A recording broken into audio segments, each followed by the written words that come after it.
Hi friends, ఈ ఫోటోలో కనిపిస్తున్న బ్లౌజ్ నా హాఫ్ సారీ మీది. హాఫ్ సారీలో వచ్చిన బ్లౌజ్ పీస్తోనే నేను హాఫ్ సారీ పైకి బ్లౌజ్ స్టిచ్ చేయించుకున్నా.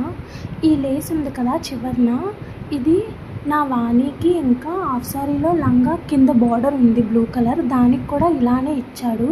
సో బ్లౌజ్లో కూడా ఇది ఇచ్చాడు. బ్లౌజ్లో ఇచ్చింది నేను అలా స్టిచ్ చేయించుకున్నా. మగ్గం వర్క్ చూడండి గైస్, చిన్న చిన్న పూసలతో చేశారు, మధ్యలో వైట్ కలర్ పూసలతో హైలైట్ చేశారు. బ్లౌజ్ మొత్తం బ్లౌజ్ స్టిచ్చింగ్ ప్లస్ మగ్గం వర్క్కి 3000 అయ్యింది నాకు. హ్యాండ్ మీద ఇది డిజైన్ చూడండి ఫ్రెండ్స్, ఒక ఫ్లవర్ లాగా లేకపోతే దాన్ని ఏమంటారు అలా వచ్చింది. అది వేసుకుంటే అంత లుక్గా అనిపించలేదు ఎందుకో. మగ్గం వర్క్ ఎప్పుడూ కూడా ఇలాంటి క్లాత్ మీద చేపిస్తే అంత లుక్ రాదని నా ఒపీనియన్. అంటే వేరేగా నేను ఇదే కలర్ బ్లౌజ్ పీస్ తీసుకుని స్టిచ్ చేయించుకొని ఉంటే ఇంతకన్నా మంచిగా ఉండేదని నా ఒపీనియన్. Thank you.